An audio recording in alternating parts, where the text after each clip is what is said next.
En el nombre del Padre, y del Hijo, y del Espíritu Santo. Amén. Ave María Purísima, sin pecado concebida.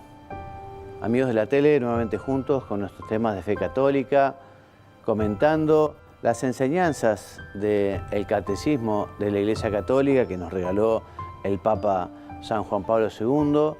Y ya en nuestro tercer capítulo, el primero fue la revelación de la oración, la llamada universal a la oración. El segundo capítulo, la tradición de la oración. Y estamos en el capítulo tercero, que es la vida de oración, ¿no? Y comienza el catecismo definiendo la oración como la oración es la vida del corazón nuevo. Una afirmación poética, te diría, ¿no? Porque el corazón nuevo hace referencia a esa conversión, a esa vuelta a Dios, a ese amor de Dios. Entonces, la oración es eso, el amor a nuestro Señor, la vuelta a Él, el aceptar esa invitación, porque la oración es en primer lugar invitación de Dios. En el hombre siempre es respuesta, ¿no? Por eso nos dice el catecismo que la oración debe animarnos en todo momento, pero nosotros, sin embargo, olvidamos al que es nuestra vida y nuestro todo. Por eso, un propósito que yo te invito a tener es no dejar nunca la oración. Lo vamos a ver con unas palabras extraordinarias ahora en el catecismo un poquito más adelante. Pero qué importante que es cuidar esa comunicación con nuestro Padre Dios, con Jesucristo, con el Espíritu Santo, con la Santísima Virgen, con los santos, esa conversación, ese diálogo, ese estar junto a ellos, esa presencia de Dios, ¿no? Por eso nos dice el catecismo, los padres de la Iglesia o los padres espirituales, en la tradición tanto del Deuteronomio como los profetas, insisten en la oración como un recuerdo de Dios, un frecuente despertar, la memoria del corazón. Todas afirmaciones realmente tiernas, ¿no? Porque efectivamente nos invitan a profundizar en lo más importante de nuestro ser. El corazón es lo que, podríamos decir, define a la persona. Y eso es lo que le importa al Señor. Al Señor no le importa tanto las formas, ¿no? Que puede ser importante, pero en la época que Él vino al mundo, justamente muchos sacerdotes y levitas se habían quedado solo en las formas, y Jesús les echa en cara que no les interesaba tanto esos sacrificios, esas formas, esas acciones. A Jesús le importaba justamente la conversión del corazón, la oración del corazón. San Gregorio Nacianceno, en este sentido, nos dice que es necesario acordarse de Dios más a menudo que de respirar. Qué invitación al examen de conciencia, ¿no? Además de rezar a la mañana, a la noche, además de tener algunos tiempos especiales o fuertes, como es el catecismo de oración, procuramos tener esa presencia de Dios durante todo el día, en el trabajo, en el descanso, en la vida de familia, en el club, etcétera, etcétera, recordando que siempre estamos en la presencia de Dios. Y esta es la afirmación que también te decía, ¿no? No podemos orar en todo momento si no se ora con particular dedicación en algunos momentos especiales, ¿no? Y esto es lo que el catecismo llama tiempos fuertes, ¿no? Tiempos fuertes tanto en la intensidad como en la duración, ¿no? Y la Iglesia por eso habla también de unos ritmos de la oración, ¿no? Estimulándolos a tener por lo menos esos momentos especiales. Por ejemplo, la oración diaria a la mañana, por la tarde, por la noche, antes de comer o de almorzar, la liturgia de las horas, ¿no? El domingo está claramente centrado en la Eucaristía, centrado en el Señor, centrado en la oración, ¿no? Y también todo el ciclo litúrgico, ¿se acuerdan? Comienza con el Adviento, la Navidad, el tiempo ordinario, la Cuaresma, el Triduo Pascual, la Pascua, el tiempo ordinario. Y justamente dentro de ese ciclo litúrgico tenemos fiestas, algunas importantes, como las solemnidades, otras fiestas no tan importantes y además tenemos las memorias obligatorias, sobre todo las memorias de algunos santos, ¿no? ¿Cómo hacemos la oración? Y el catecismo nos recuerda que es el Señor el que nos conduce. Cuando le preguntan al Papa San Juan Pablo II cómo hacía la oración, en primer lugar responde, bueno, el Papa reza como le inspira el Espíritu Santo, ¿no? O sea que efectivamente el Señor conduce a cada persona por esos caminos de vida interior, a la manera que Él quiere, y a su vez cada fiel, ¿no?, responde según la determinación de su corazón, según el amor que tiene y según también sus propias expresiones personales de la oración. Cuando veamos algunos métodos de oración, el catecismo dice que hay tantos métodos como personas, porque cada uno hace la oración, bueno, como Dios le inspira, como Dios le enseña, como Dios le va llevando y también como uno es, ¿no? No obstante, la tradición cristiana conserva tres expresiones principales de la oración que vamos a ver a continuación. En primer lugar, la oración vocal. En segundo lugar, la oración de meditación. Y en tercer lugar, la oración de contemplación. ¿Y qué tienen en común estas tres formas de oración? El recogimiento del corazón, como decíamos al principio, esa disposición del corazón, ese querer que nuestro corazón esté en sintonía con el corazón de Jesús, con el corazón de la Virgen María, ¿no?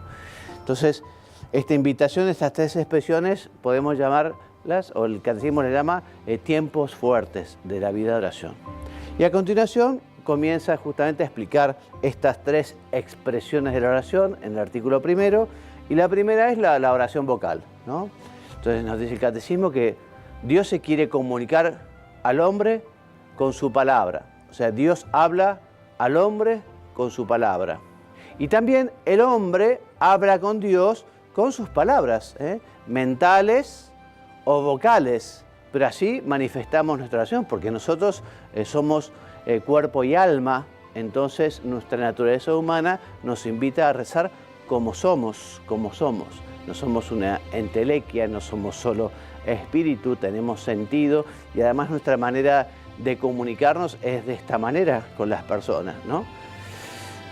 Te decía, San Juan Crisóstomo dice que nuestra oración se oiga no depende de la cantidad de palabras, sino del fervor de nuestras almas, ¿no?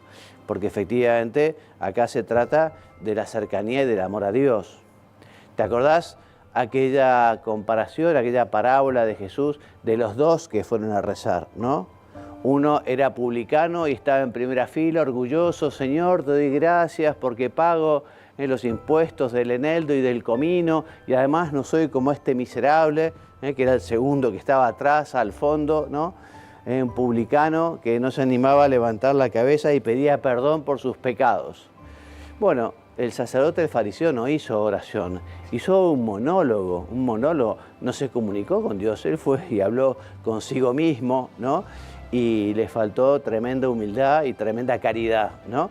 En cambio, el que estaba en la última fila, que quizá había pecado, bueno, pero arrepentido, quería pedir perdón y arrepentido se comunicaba con el Señor.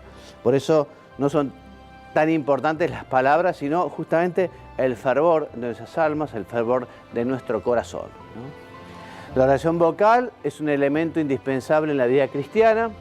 A los discípulos, atraídos por la oración del Maestro, le piden, Señor, enséñanos a orar, ¿no? Y el Señor nos enseña una oración vocal, que es la oración del Padre Nuestro, la oración del Padre Nuestro, que tenemos que rezar con tanta piedad y veneración, y que además el Catecismo de la Iglesia Católica dedica la cuarta parte, la segunda sección, justamente a comentar el Padre Nuestro. Qué linda oración para decir muchas veces al día, ¿no? Jesús no solamente ha rezado las oraciones litúrgicas de la sinagoga, sino que también nos muestra el Evangelio que Él elevaba la voz a Dios y se comunicaba con sus propias palabras, con su propio lenguaje, ¿no? Y esto tanto desde la bendición exultante del Padre, como también en la misma agonía del Getsemaní, Padre, si puedes, aparta de mí este cáliz, pero no sea mi voluntad, sino la tuya, ¿no? Entonces, esta necesidad de asociar los sentidos a la oración interior responde, como te decía, a esa exigencia de nuestra naturaleza humana, porque somos cuerpo y espíritu y experimentamos la necesidad de traducir exteriormente nuestros sentimientos, ¿no? Y esto también para los amores que tenemos en la tierra. El marido tendrá que manifestar a su esposa el cariño que le tiene, ¿no? El novio o la novia al novio, el padre o los hijos, o sea que tenemos que manifestar, exteriorizar. Y esto también con Dios, esto también con Dios. Es necesario rezar con todo nuestro ser para dar nuestra súplica todo el poder posible. Esta necesidad responde también a una exigencia divina. El Señor nos lo pide, ¿no? Nos dice, pedid y se os dará, llamad y se os abrirá. O sea que el Señor quiere porque también Él respeta nuestra libertad. Es impresionante, por eso también Él quiere que nosotros libremente le pidamos, le agradezcamos, manifestemos nuestro cariño. Él efectivamente busca adoradores, busca gente que lo quiere porque justamente Él es el amor y ofrece su amor, pero no nos quita la libertad, no nos quita la libertad. Por eso nuestra oración debería subir viva desde las profundidades de nuestro corazón, de nuestra alma. La oración vocal es la oración por excelencia de las multitudes por ser exterior y tan plenamente humana.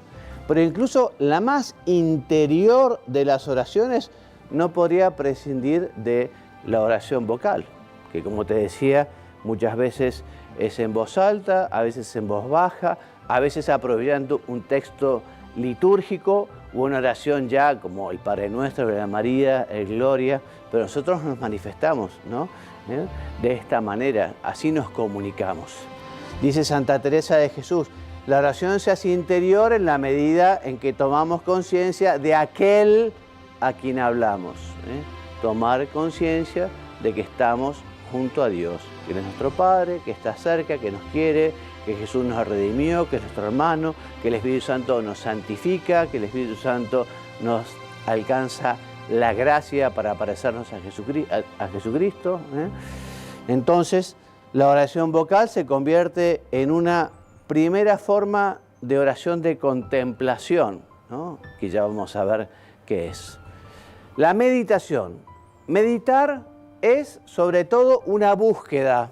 Meditar es una búsqueda, ¿no? Entonces, el espíritu, el alma de cada uno, trata de comprender el porqué y cómo la vida cristiana, comprenderla, ¿para qué? Para adherirse a ella, para responder afirmativamente al Señor, para querer hacer su voluntad. En esta meditación que tenemos, la oración de meditación, hace falta una atención que es difícil de encauzar. Cuando estamos meditando, que habitualmente se hace con un libro, desde el catecismo, que puede ser con la Sagrada Escritura, especialmente con el Evangelio, puede ser con imágenes sagradas, con textos litúrgicos del día o del tiempo, o los escritos de los padres espirituales o padres de la Iglesia, después del catecismo, obras de espiritualidad, el gran libro de la creación y de la historia y la página del hoy, lo que estamos viviendo hoy. Como todos estos temas, todos estos textos nos pueden ayudar a la meditación, leyendo ese título, leyendo ese libro, nos lo apropiamos y, por ejemplo, si estamos meditando sobre la vida de Jesús, podemos pensar, bueno, ¿y qué es lo que yo tengo que aprender de este texto? ¿En qué puedo imitarlo al Señor? Lo mismo cuando uno lee algún salmo, uno se apropia de ese texto y lo compara con la propia vida. Por eso dice claramente el catecismo, meditar lo que se lee conduce a apropiárselo confrontándolo consigo mismo. O sea, no es estudiar, no es una labor intelectual, ¿no?, de retener algunos temas, sino sencillamente ir, ¿no?, allí en la presencia de Dios, tratando de ver aquello, cómo puedo aprovecharlo para mi vida espiritual, para mi amor con Dios, para el trato con los demás, ir meditando, que además justamente es el Espíritu Santo el que va poniendo esos afectos, esas inspiraciones, esos propósitos, esos objetivos, esas ideas, ¿no? Cuando meditamos, el Señor interviene en esos pensamientos, ¿no? Entonces, nos dice el Catecismo que aquí se abre otro libro, que es el libro de la vida de cada uno, ¿no? Y en definitiva, digamos, vamos pasando esos pensamientos a nuestra realidad, a lo cotidiano, a lo que vivimos, ¿no? Y según sea la humildad y la fe, se descubre los movimientos que agigantan o agitan el corazón y les puede discernir. O sea, ese discernimiento, discernir es tratar de buscar, tratar de entender, es la gran pregunta, ¿no? Señor, ¿qué quieres que haga?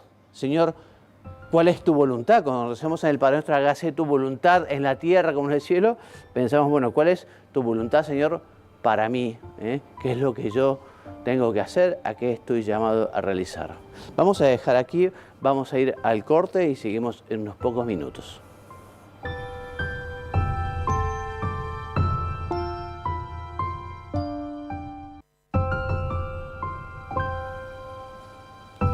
Volvemos entonces con la oración de meditación y, como dice el Catecismo, se trata de hacer la verdad para llegar a la luz. Señor, ¿qué quieres que haga? ¿Cuál es tu voluntad? ¿A qué me estás llamando? Te lo decía antes y te lo repito ahora. Los métodos de meditación son tan diversos como los maestros de espiritualidad. O sea que hay muchos caminos, muchos caminos. Y un cristiano debe querer meditar regularmente, si no, se parece a esas 3 primeras clases de terreno de la parábola del sembrador. ¿Te acordás? Parte de la semilla cayó al borde del camino, estaba todo apisonado, ni siquiera entró en tierra, vieron las aves, se la comieron.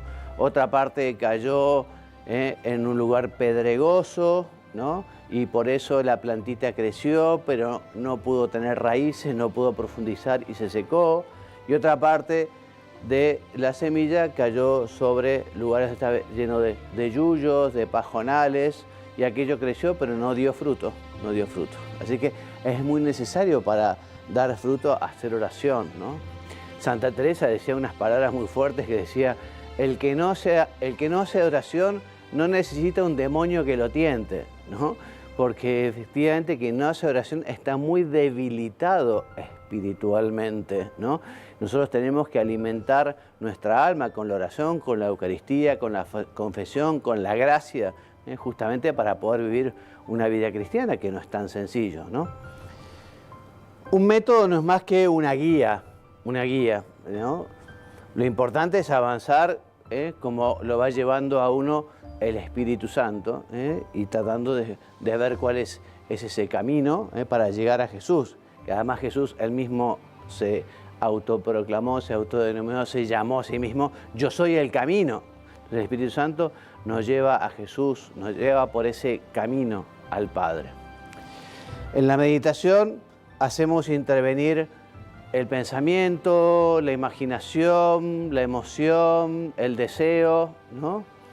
Y esta movilización es necesaria para, por un lado, profundizar en la convicción de la fe, para que crezca nuestra fe, para que sea más firme.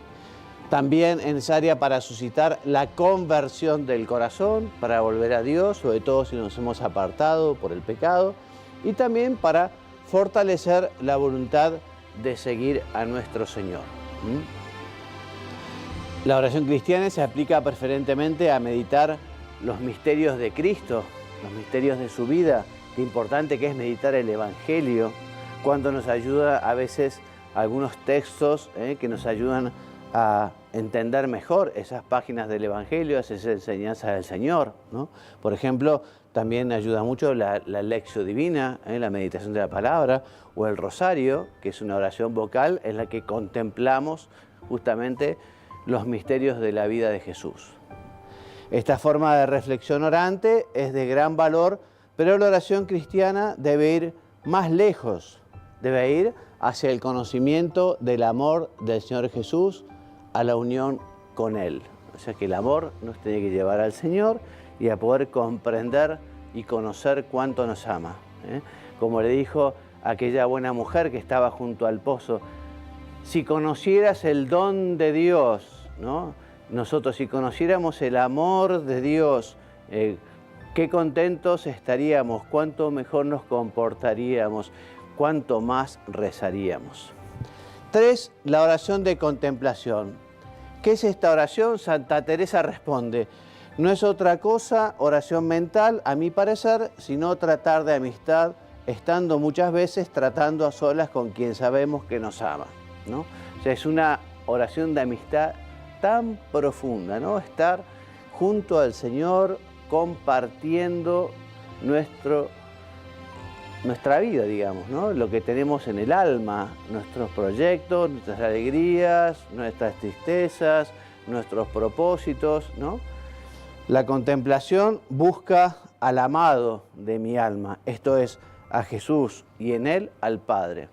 Vamos a ver ahora cómo a continuación el Catecismo da como muchas definiciones o descripciones de lo que es la contemplación, ¿no?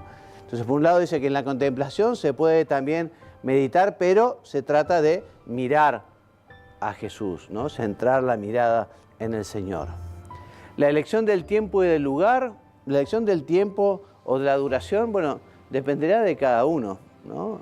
O sea, la Iglesia no nos manda a decir, bueno, hay que meditar tanto tiempo. No, no. O sea, nos manda algunas pocas cosas, ¿no? Por ejemplo, el asistir a misa los domingos, ¿no? Pero lo que tiene que ver con el tiempo, la duración de la oración, y dependerá justamente de lo que uno vea en el trato con Dios, ¿no? En el trato con Dios. Entonces, también en el acompañamiento espiritual o en la confesión, bueno, nos pueden aconsejar, ¿no? Yo, desde que me ordené, siempre invito, además de la oración vocal por la mañana, por la noche, el rosario o el ángelus, a una oración justamente de diálogo con el Señor, ¿no? Y por lo menos 15 minutos diarios está al alcance de cualquier bolsillo espiritual.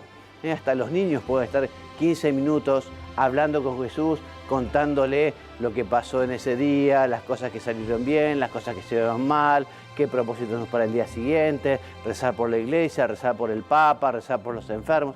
15 minutos por lo menos es un mínimo diario de oración, de meditación, de diálogo, ¿no? Como decía Santa Teresa, ¿no?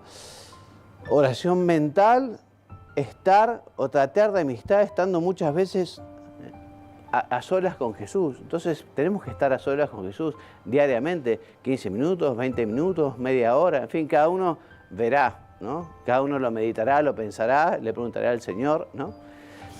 La contemplación se puede también meditar, te decía, pero en este caso será una meditación mirando, compartiendo, hablando con Jesús, ¿no? No se hace contemplación cuando se tiene tiempo, sino que se toma el tiempo de estar con el Señor. O sea, no se hace oración cuando se tiene tiempo, sino se hace un tiempo. Porque si no, uno no va a rezar nunca. Siempre hay cosas, siempre hay cosas. Y no puede ser que sea como antes había en la luz, saltaban los tapones, ahora salta la térmica, digamos, cuando hay un cortocircuito, ¿no? Entonces, no puede ser que la oración sea como la térmica o los tapones, que cuando hay un inconveniente ya no rezo. Tenemos que privilegiar los ratos de oración, darle importancia, ¿no? Y no solo rezar cuando se tiene tiempo, sino fijar un tiempo y defenderlo a capa y espada, porque lo primero es el Señor.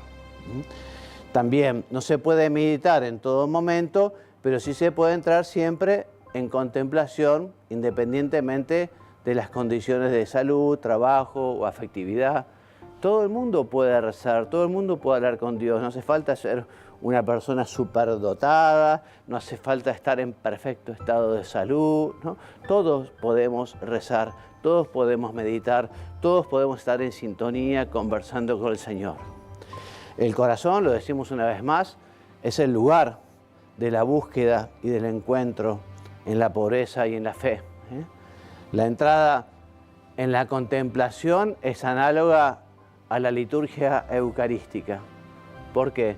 y porque tanto en la liturgia eucarística como en la contemplación nosotros recogemos el corazón, se recoge todo nuestro ser bajo la moción del Espíritu Santo. También en la liturgia, en la oración, habitamos en la morada del Señor porque nosotros mismos, el Señor está en nosotros, entonces tomamos conciencia, el Señor está en mí, en mi alma en gracia, y yo tengo que justamente conseguir que el Señor esté contento en mi corazón. Y también la liturgia como la oración nos ayuda a despertar la fe para entrar en la presencia de aquel que nos espera.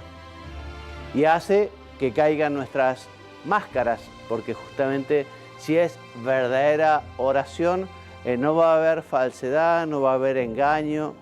Como le dijo Jesús a Natanael, es aquí un verdadero israelita en que no hay doblez ni engaño, un hombre sincero. Entonces, si es verdadera la oración, será una oración realmente en la que nos mostramos tal como somos, que además el Señor nos conoce perfectamente, ¿no? Entonces no tiene sentido esconderse en la oración, sino que caigan nuestras máscaras, como dice el catecismo, ¿no? Y abramos nuestro corazón y presentémonos al Señor tal como somos. La contemplación es la oración del Hijo de Dios, del pecador perdonado, que consiente en acoger el amor con el que es amado y que quiere responder a él amando más todavía. Otra definición. La contemplación es la entrega humilde y pobre a la voluntad amante del Padre, en unión cada vez más profunda con su Hijo amado. La contemplación es la expresión más sencilla del misterio de la oración, todas como definiciones, nociones, descripciones de lo que es la oración de contemplación. La oración contemplativa es una relación de alianza, recordad la alianza de Dios con su pueblo, la alianza matrimonial. La alianza supone justamente un dar mutuamente, un entregarse mutuamente. La oración contemplativa es una relación de alianza establecida por Dios en el fondo de nuestro corazón. La contemplación es comunión con Dios, Padre, Hijo y Espíritu Santo, comunión con la Santísima Trinidad. La contemplación es también el tiempo fuerte por excelencia de la oración, ¿no? En ella el Padre nos concede, dice San Pablo a los Efesios, que seamos vigorosamente fortalecidos por la acción del Espíritu en el hombre interior. Nos concede que Cristo habite por la fe en nuestros corazones y que quedemos arraigados y cimentados en el amor. También seguimos describiendo, la contemplación es la mirada de fe fijada en Jesús. Yo lo miro y Él me mira. Eso le dijo un campesino al santo cura de Ars cuando iba frente al sagrario a hacer la oración. El santo cura de Ars le preguntó y aquel campesino le respondió, yo lo miro y Él me mira. O sea que la oración, como contemplar, mirar, escuchar. También nos dice que la contemplación, la oración, es una renuncia al mí, porque esa mirada al Señor purifica nuestro corazón. La luz de la mirada de Jesús ilumina los ojos de nuestro corazón, nos enseña también a ver todo a la luz de su verdad y de su contemplación y de su amor y de su compasión por todos los hombres. ¿Qué más? La contemplación dirige también su mirada a los misterios de la vida de Cristo y así, dice San Ignacio de Loyola, el conocimiento interno del Señor, conocer la vida del Señor, profundizar en la vida del Señor, conocer la vida del Señor como si fuera una película, tratar de meterse en esas escenas del Evangelio como un personaje más, ¿no? Allí también escucharemos justamente en la contemplación, escucharemos la palabra de Dios. Por eso es el catecismo, lejos de ser pasiva, no tiene nada que ver, por ejemplo, con lo que tiene que ver con la meditación que realizan las religiones orientales, ¿no? Que es un apartarse del mundo, un conectarse con la nada.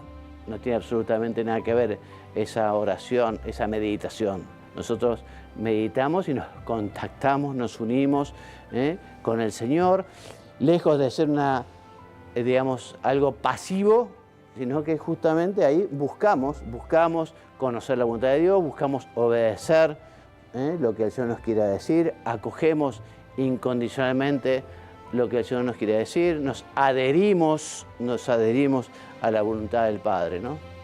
Y así participamos, por un lado, del sí de Jesús, ¿no? Hágase tu voluntad, como en el huerto de Getsemaní, le decía, Padre, que se haga tu voluntad, ¿no?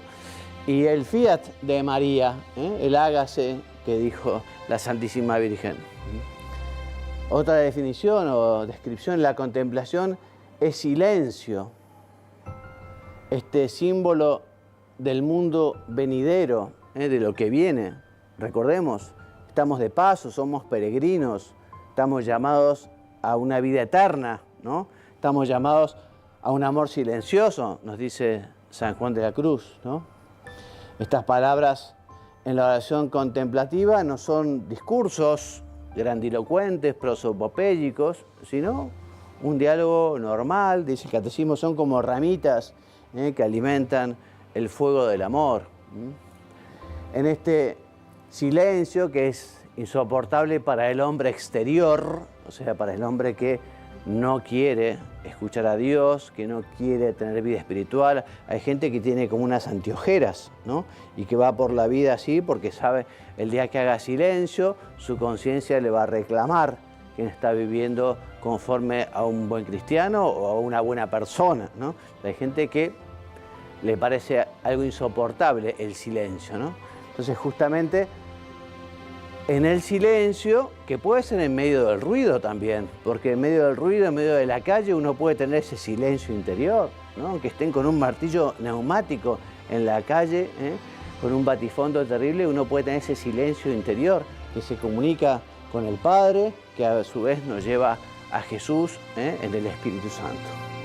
La contemplación es unión con la oración de Cristo en la medida en que ella nos hace participar de su misterio, el misterio de Cristo que es celebrado especialmente en la Eucaristía. Por eso es el Catecismo que también la contemplación es comunión, comunión con el amor, comunión con Cristo, comunión de la Eucaristía. En esta vida de Jesús que nosotros contemplamos hay tres tiempos muy fuertes del Señor, ¿no? Que se llama la hora de Jesús. Ya vamos a hablar de esto un poco más adelante, ¿no? Pero estamos invitados a esa hora de Jesús, a acompañar a Jesús, ¿no?